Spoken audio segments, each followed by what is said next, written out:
Oi pessoal, tudo bem? Bom, hoje eu vou gravar um vídeo aqui para vocês sobre o assunto soma dos termos de uma PG infinita. Depois eu vou corrigir os exercícios que eu passei para vocês no dia 13 de abril para vocês tentarem fazer. Bom, então do que se trata primeiramente uma PG infinita? Uma PG infinita é quando ela não tem o último termo, ela não tem o N definido, nem a quantidade de termos, nem o último termo definido. E a razão dela está entre -1 e 1, com o que? A razão diferente de zero. Olha os exemplos da PG que eu tô falando. Esse primeiro exemplo aqui, 6, 2, 2/3, 2/9, ela é infinita, não tem o último termo. E qual que é a razão dessa PG? Para eu calcular a razão, A2 dividido por A1, 2/6. Simplificando, 1/3. A razão é 1/3. 1/3 é um número que tá aqui, ó, entre -1 e 1, porque 1/3 é menor do que 1, correto? E maior do que -1. Quando eu tenho essa razão de 1/3, o que está acontecendo aqui?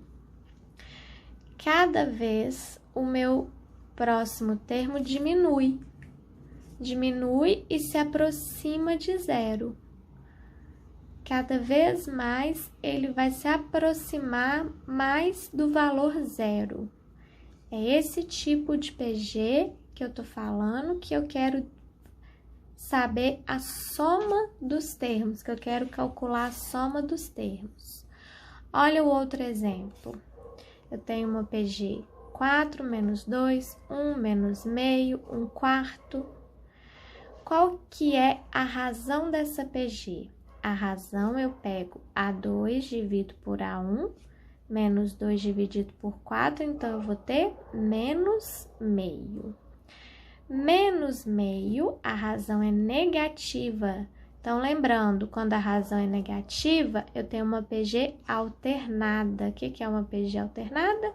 Uma hora eu tenho um valor positivo, uma hora negativo. Positivo, negativo. Menos meio, a razão está aqui, ó.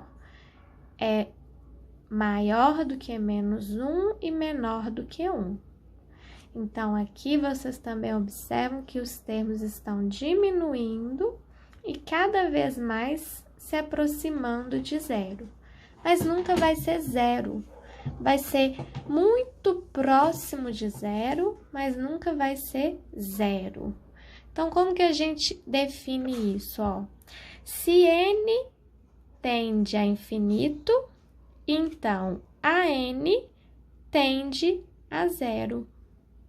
Cada vez mais esses termos, quando eu tenho essa razão entre -1 e 1, vai tender a zero, o AN.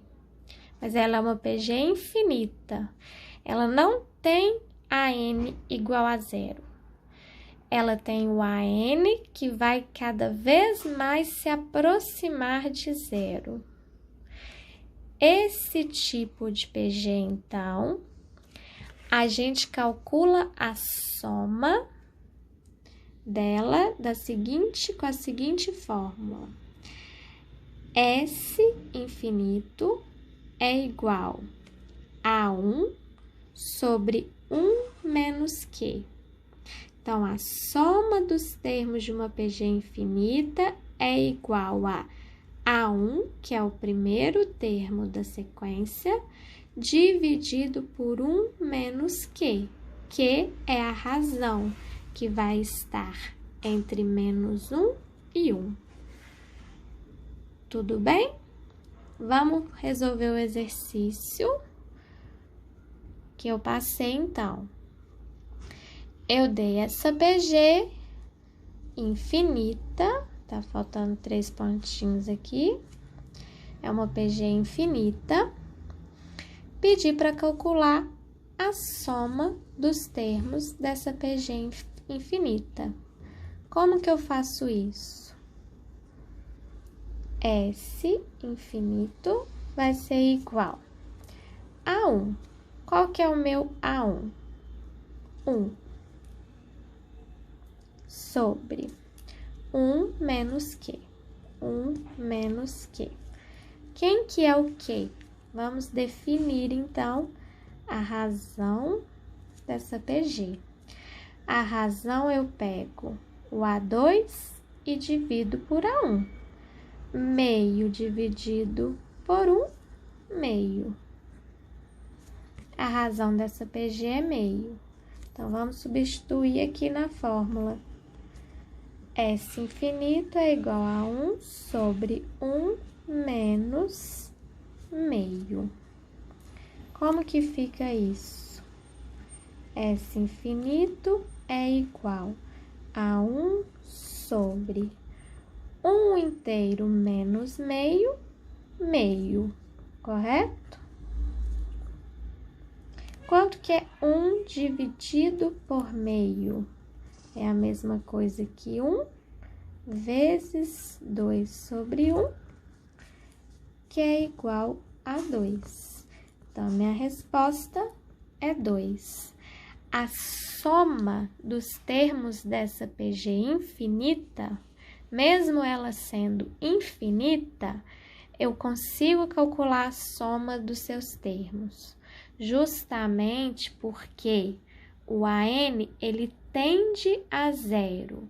Então, eu posso fazer a soma utilizando essa fórmula e eu vou ter que a soma dos termos vai ser 2, ok?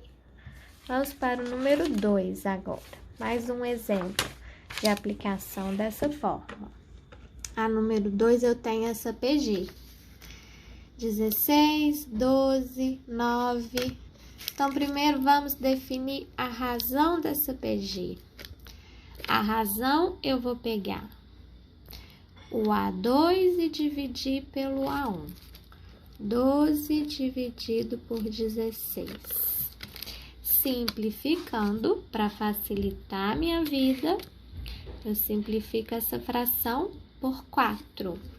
Vai dar 3/4. Tudo bem? Agora, eu vou jogar aqui na fórmula. S infinito é igual a 1. A1 é 16. 16 sobre 1 menos Q. Quanto que é meu Q? 3/4. Então, menos 3/4. S infinito é igual a 16 sobre 1 inteiro menos 3/4, 1/4. Tudo bem?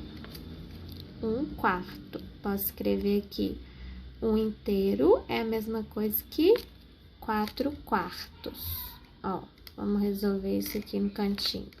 1 inteiro, 4/4, menos 3/4.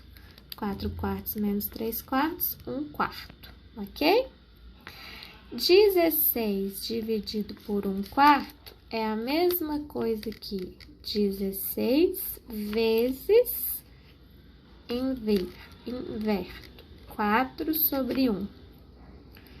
Então, isso daqui vai ser igual 16 vezes 4. 4 vezes 6, 24, 64. Então, a soma dos termos dessa PG infinita é igual a 64. Ok? O último exemplo, número 3, né? O último exercício. Primeiro, vamos definir a razão dessa PG infinita. Meu Q vai ser igual a menos 6 dividido por menos 24. Simplifico. Ó, menos com menos vai ficar positivo. 6 sobre 24 simplifica por 6, fica 1/4. Positivo, porque menos com menos aqui vai dar positivo. Então, minha razão é 1/4. E o meu S infinito é igual a 1. Ó, A1, quanto que é o A1? Menos 24. Sobre 1 menos Q. 1 menos, quanto que é meu Q? 1/4. Então, o S infinito vai ser igual a menos 24 dividido por 1 menos 1/4, 3/4. Como que eu resolvo isso daqui? Menos 24 vezes o inverso de 3/4, 4/3, que é igual. Simplifica primeiro, gente. Simplifica para facilitar os cálculos. Aqui, ó, eu posso simplificar por 3, dá 1, por 3 dá menos 8. Então, fica menos 8 vezes 4, menos 32. E essa aqui vai ser a minha resposta. A soma dos termos dessa PG infinita é menos 32, ok? Então, é isso, gente. Esse foi o vídeo que eu gravei para vocês hoje. Espero que não tenha ficado nenhuma dúvida e que vocês tenham gostado do vídeo, tá? Muito obrigada e até o próximo vídeo.